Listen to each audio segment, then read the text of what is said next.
오늘은 기다림이라는 제목으로 은혜를 나누고자 합니다. 오늘부터 대림절입니다. 대림절은 아까 말씀드린 것처럼 예수 그리스도께서 이 땅에 오신, 육신을 입고 이 땅에 오신 성탄, 초림을 기억하고, 또 예수님께서 죽으시고 부활하셔서 승천하셔서 이제는 다시 오실 그 재림을 고대하며 기다리는 그 시간이 바로 대림절입니다. 무엇인가 기다리고 기도하고 또한 기대하는 것, 이 시간들이 하나님께서는 우리 안에 설렘이 있는 시간이 되기를 바라고 계십니다. 지난주에 저희 첫째 아들이 첫 휴가를 나왔습니다. 첫 휴가 나오기 전에 가족 카톡방에 갑자기 문자 하나가 올라옵니다. 뭔가 봤더니 먹고 싶은 음식을 링크해가지고 유튜브에서 먹방 한 걸 딱 해가지고 올려서 보내주더라고요. 이거 먹고 싶어 해서 보내주는 거예요. 휴가에 대한 얼마나 기대감이 있을까요? 나오면 이거 먹어봐야지, 나오면 이거 해봐야지. 그런 기대감 가지고 그날만을 손꼽아 기다리다가 첫 휴가를 나왔고 잘 마치고 복귀했습니다. 무엇인가 기다린다는 건 우리에게 설레는 시간이 될 수 있습니다. 결혼을 앞두고 있는 예비 부부를 생각해 보십시오. 그들이 결혼을 하려고 얼마나 기대하면서 그 시간들을 보내겠습니까? 상견례를 마치고 결혼 날짜를 딱 잡는 순간 그날을 위해서 손꼽아 기다리게 됩니다. 여러분, 결혼할 때 어떠셨습니까? 그 앞에 결혼을 왜 하나 하는데 연애하다 보면 느끼죠. 연애할 때 제가 상대방의 집에 바래다 주면 아니 이제는 내가 데려다 줘야겠어 하면서 또 데려다 주고, 아니야 내가 이제 데려다 줄게 하고 또 데려다 주고 하는, 서로 셔틀을 하지 않습니까? 왔다 갔다. 저만 그렇습니까? 여러분, 부부관계가 처음에 시작은 그래서 무엇인가 상대방을 그리워하면서 더 오래 같이 있고 싶어서 그 시간을 좀 짧게 갖자 해서 결혼해서 이제는 더 오랫동안 보려고 결혼하죠. 물론 결혼하고 나서의 마음은 조금 다를 수가 있습니다. 그런데 우리는 그 기대감을 가지고 결혼을 합니다. 그래서 그때를 기다리는데 설렘을 가지고 기다려요. 아파트 청약 당첨됐을 경우 어떻습니까? 청약을 넣고 당첨되고 날짜가 정해지면, 입주 날짜가 정해지면요, 그날만 손꼽아 기다립니다. 그때가 되면 더 안정적인 집에서 지낼 수 있을 것이다 라고 생각하면서 그 시간을 손꼽아 기다리면서 설레하는 거예요. 여러분, 우리는 무엇인가 때가 되고, 그리고 그때 그 변화의 때에 기다리면 내게 새로운 변화가 있을 것이다 라는 그 기대감이 있을 때 우리 그 기다림은 지루한 기다림이 아니라 설레는 기다림이 될 줄로 믿습니다. 그런데 하나님께서는요, 이 대림절 기간을 보내면서 예수님이 다시 오실 것을 기다리며 설레며 기다리도록 우리를 초청해 주셨어요. 여러분, 단순히 이 땅에서 결혼식 날짜를 잡고 아파트 입주할 날짜를 잡고 전역할 날짜를 기다리면서 지내는 그 시간들만이 우리에게 설레는 시간이 아니라 그리스도인으로서 이 땅 가운데 살아갈 때 하나님 나라에서 주님을 다시 뵐 그날이 우리에게 설레는 기다림이 되기를 주님의 이름으로 축원합니다. 하나님께서는 우리에게 그 설렘이 있기를 바라시는 거예요. 그런데 이 아파트 입주, 결혼식, 그리고 전역하는 날, 이 날은 눈에 보이는 날로 정해져 있습니다.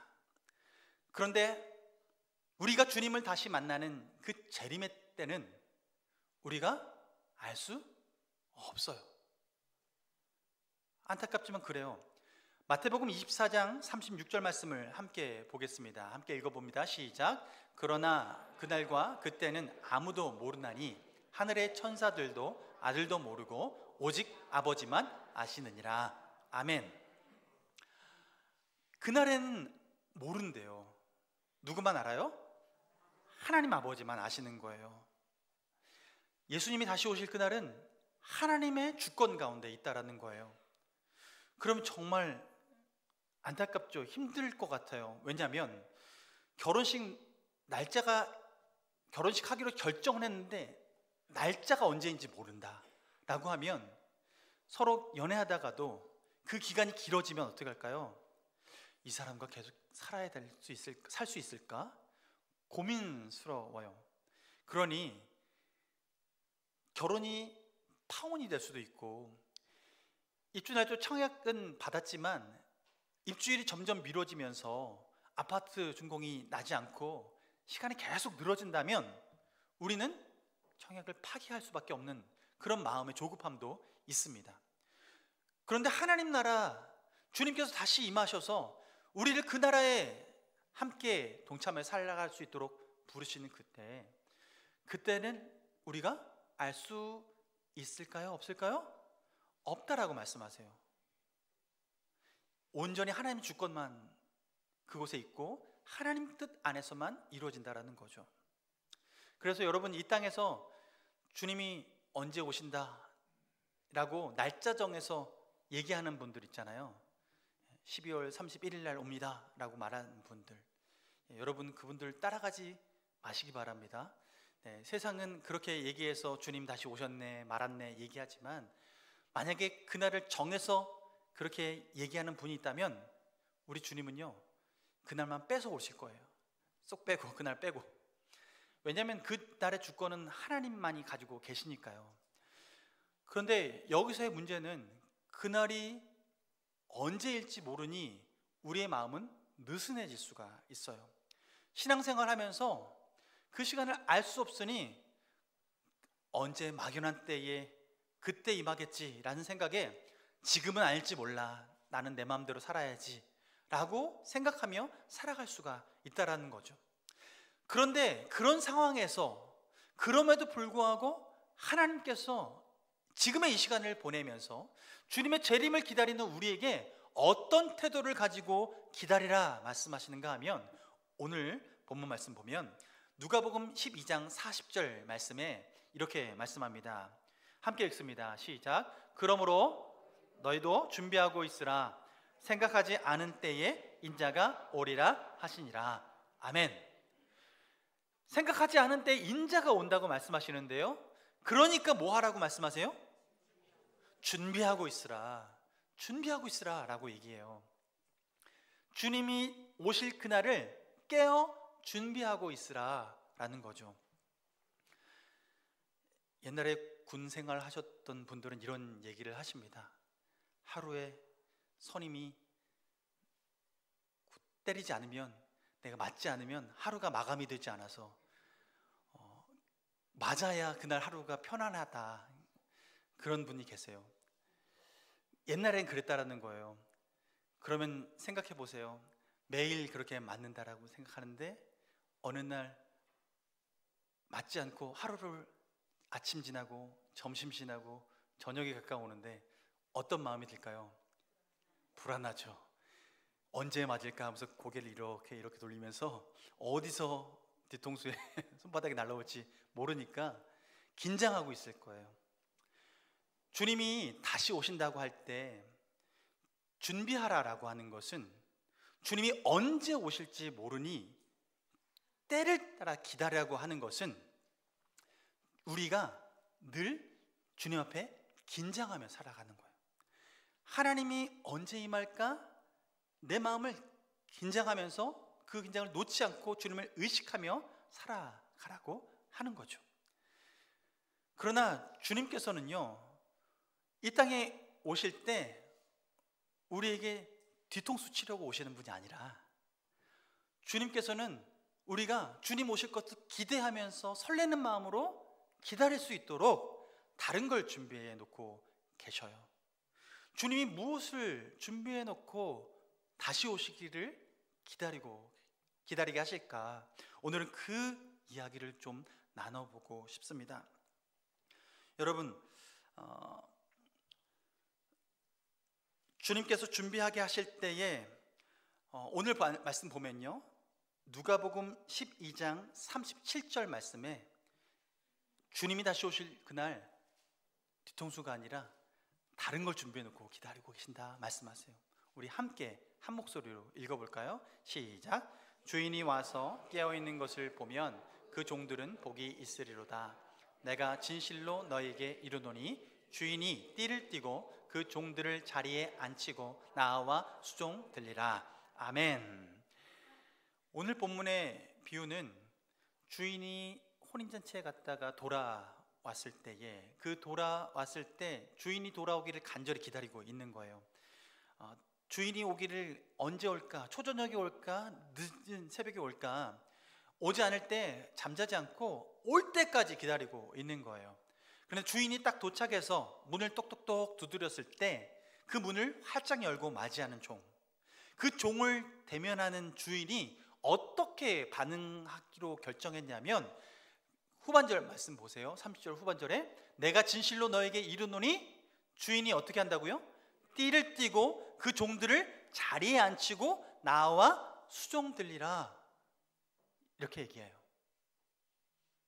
누가 이 일을 한다고요? 주인이 뭐 한다고요? 수종든대요. 주인이 수종든대요. 이게 상식적으로 맞나요? 그렇지 않아요.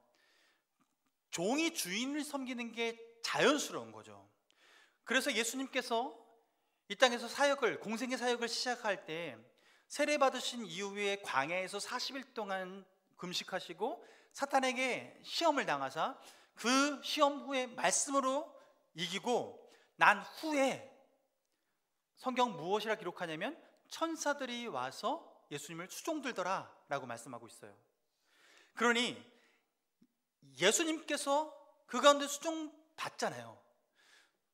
종이 주인을 수종드는 거잖아요. 이게 너무나 자연스러운 거죠. 그런데 마지막 때에 주님이 재림하시는 그때에는 상황이 바뀐다는 거예요. 어떻게 바뀐다고요? 주인이 종을 수종든대요. 여러분, 이게 어떤 상황입니까? 이성적으로는 합리적이지 않은 것 같고 익숙하지 않은 것인데 주님은 그날을 지금 이렇게 준비해 놓고 계신 거예요.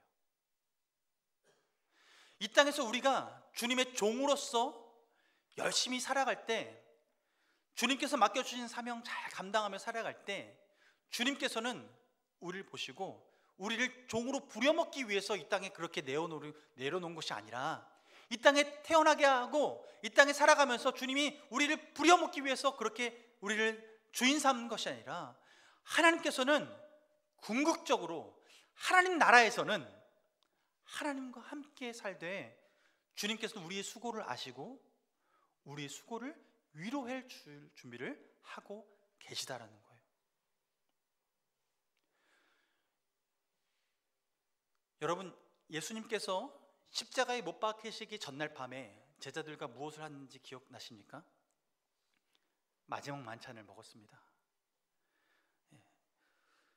그 마지막 만찬을 먹고 나서 예수님이 하신 일이 있어요. 바로 제자들의 발을 씻겨줍니다. 허리춤에 수건을 딱 찔러 넣으시고 그리고 물을 준비해서 제자들을 앉히시고 제자들의 발을 씻겨주는 거예요. 이때 베드로가 어떻게 반응하냐면 주님, 저는 제발 씻겨드리지 마십시오. 제발 씻기지 마십시오. 저는 도저히 그렇게 못하겠습니다. 어떻게 그럴 수 있습니까? 어떻게?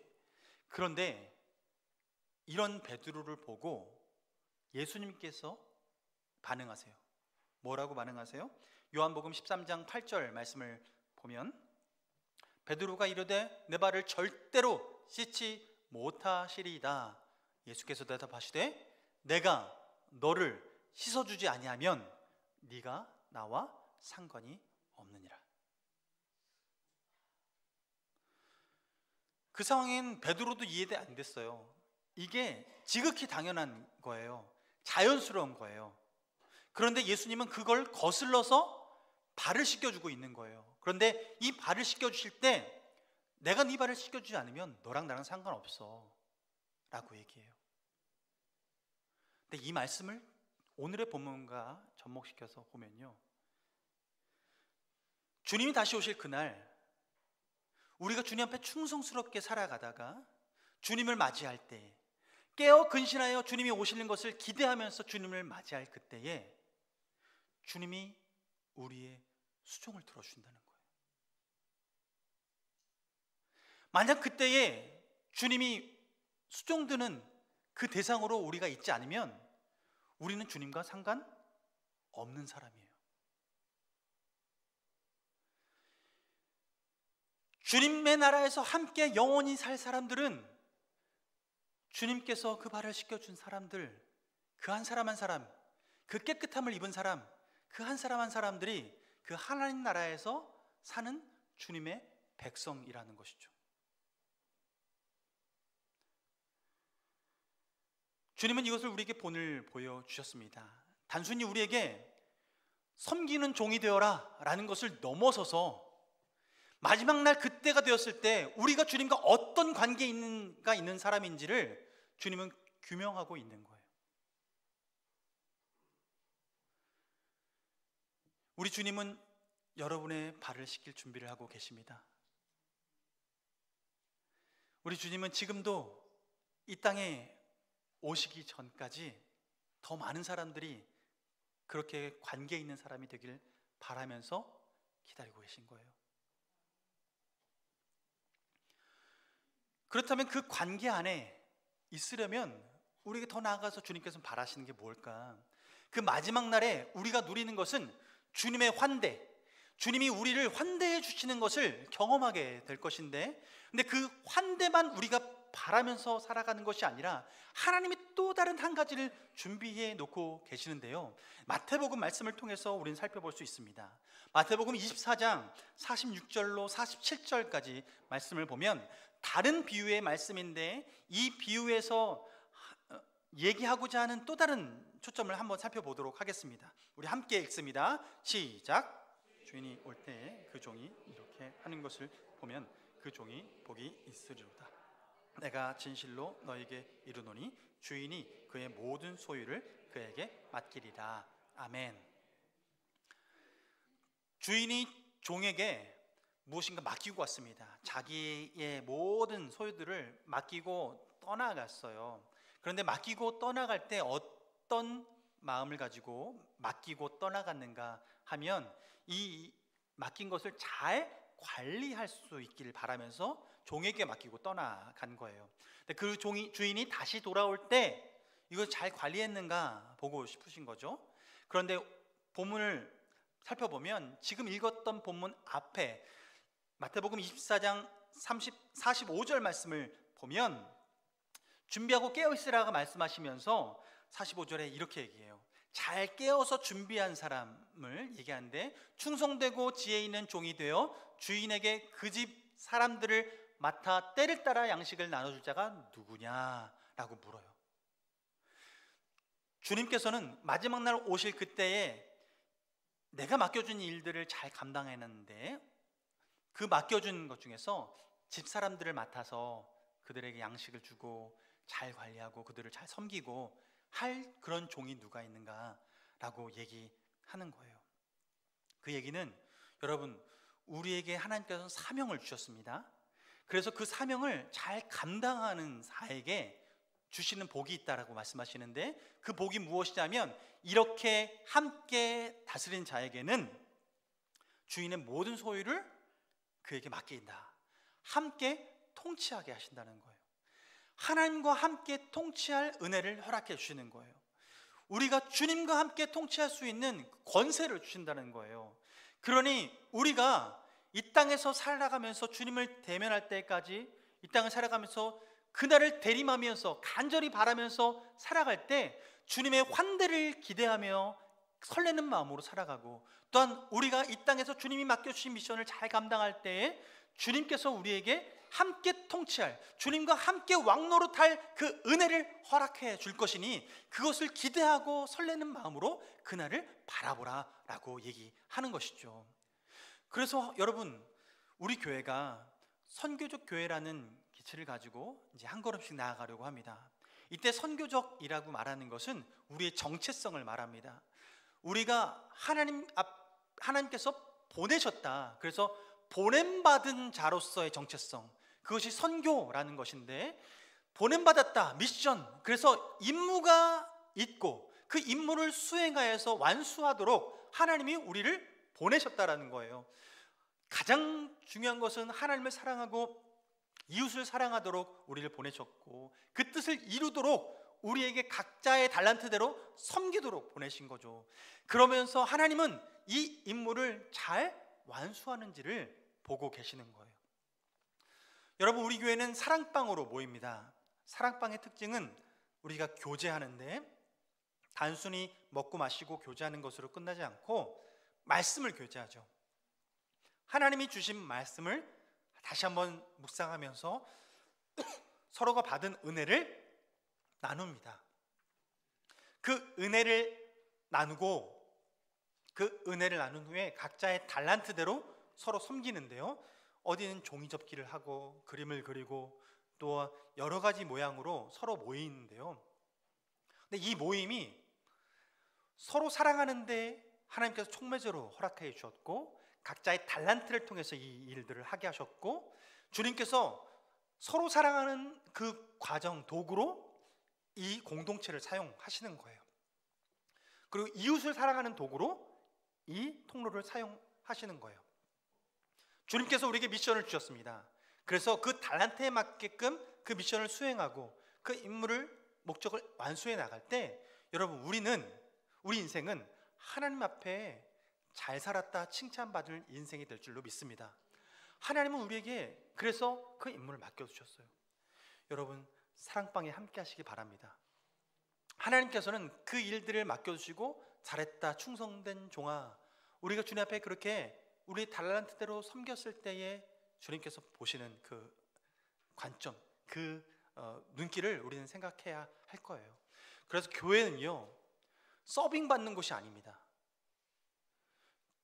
믿음을 갖는 순간, 하나님을 향한 믿음을 갖는 순간요, 우리의 삶은요 서비스 받는 삶이 아니라 서비스 하는 삶을 살아갑니다. 섬기는 삶을 살아가는 거예요. 그래서 예수님께서 그 발을 씻기면서 우리에게 본을 보여주신 것은 그리스도인 하나님의 자녀, 제자가 됐다면 이제는 섬기는 삶을 살아가야 한다라고 우리 정체성을 바꿔주신 거예요. 주님 다시 오시는 그날까지 우리에게 미션을 주시고 임무를 주셔서 우리 달란트대로 섬기면서 그 섬김의 열매를 가지고 주님을 맞이하는 그날을 고대하며 살아가도록 초청하신 거죠. 여러분, 하나님은 우리에게 이 땅에서의 삶을 그렇게 한 걸음씩 한 걸음씩 주님의 뜻을 따라 살아가도록 초청하십니다. 그러므로 여러분 모두가 교회 안에서 신앙이 아직 없을 때는요, 마음껏 섬김 받으십시오. 아직 신앙이 없으면요, 연약하면 마음껏 섬김 받으십시오. 그런데 신앙이 있다면, 내가 주님께 부름받아서 하나님의 자녀에 된 확신과 주님으로부터 은혜를 받았다라는 그 확신이 있다면, 그 은혜를 누리는 감격이 있다면, 우리는 섬김 받는 자리에서 섬기는 자리로 나아가야 될 줄로 믿습니다. 하나님은 우리를 그렇게 위치를 바꿔주셨어요. 그 기점이 신앙, 믿음이 있느냐 없느냐, 하나님을 향한 그 믿음이 있느냐 없느냐, 여기에서 갈라지는 거죠. 그래서 오늘 하나님은 우리에게 이 두 가지를 통해서 주님의 재림을 고대하라, 기다릴 때 설레는 마음으로 기다리라 라고 얘기하시는 거예요. 여러분, 저는 상상합니다. 주님 뵐 그날에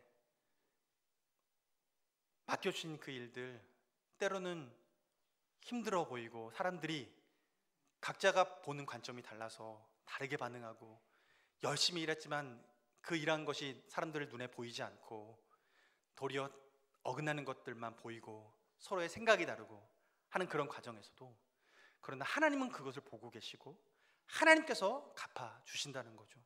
그런데 주님 만나볼 그때에 하나님이 어떻게 갚아주실까 상상합니다. 예수님께서 못 박히시기 전에 예수님이 한 여인을 만납니다. 네, 그 여인이 예수님께 특별한 일을 합니다.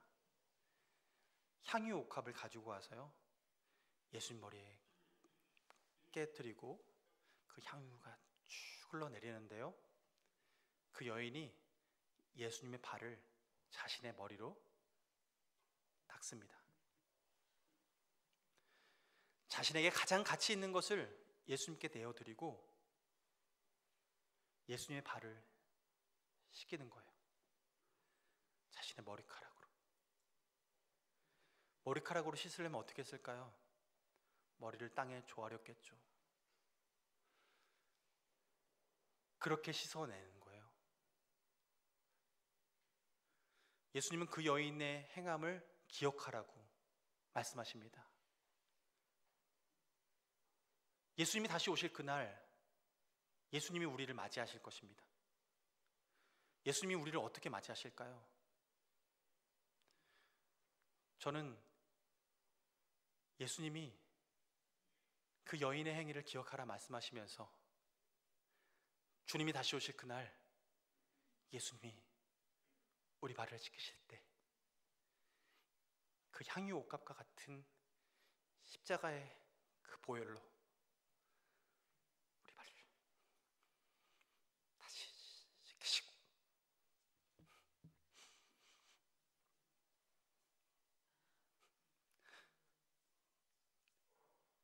우리를 맞이하실 줄 믿습니다.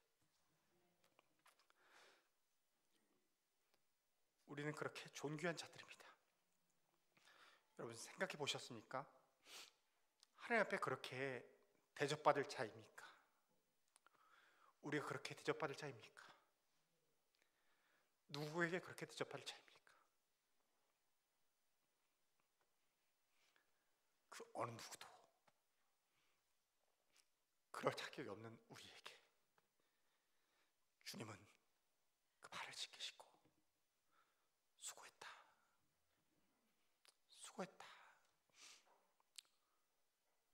충성스러운 내 종아 라고 말씀하시면서 우리를 맞이할 준비를 하고 계십니다. 여러분, 우리는 무엇을 기대하고 살아갑니까? 이 땅에서 무엇을 바라며 살아가고 있습니까? 잠깐 있다가 사라지는 게 우리 인생입니다. 성경은 안개와 같다고도 얘기합니다. 이 안개와 같은 인생 가운데 우리가 바랄 것은 주님 앞에 나가서 주님께 인정받으면 그것으로 충분하지 않겠습니까?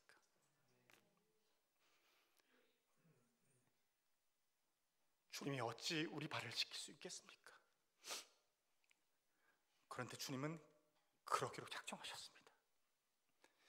이미 정해놓고 기다리고 계십니다. 여러분, 우리의 손과 발이 더러워도 괜찮습니다. 주님이 씻겨주십니다. 이 땅에 살아가면서 주님 다시 뵐 그날, 그렇게 볼 수 있다면 여러분 그것으로 충분하지 않겠습니까? 여러분, 이 땅에서 다른 것 많은 것 바라지 않고 주님 다시 볼 그날을 바라보며 나아가기를 원합니다. 여러분, 우리가 많은 것을 해서 주님께 인정받는 것이 아닙니다. 주님께서 이미 우리를 사랑할 작정을 하셨기에 우리는 그 사랑에 반응하며 살아가는 것입니다. 여러분, 대림절입니다.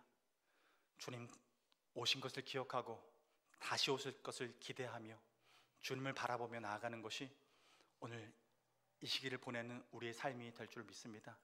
그 걸음, 주님 앞에 소망을 두고 주님의 환대를 기억하며 또한 주님께서 함께 다스리고자 준비하고 계심을 기억하며 이 시간들을 함께 기쁨으로 보내길 원합니다. 찬양하겠습니다.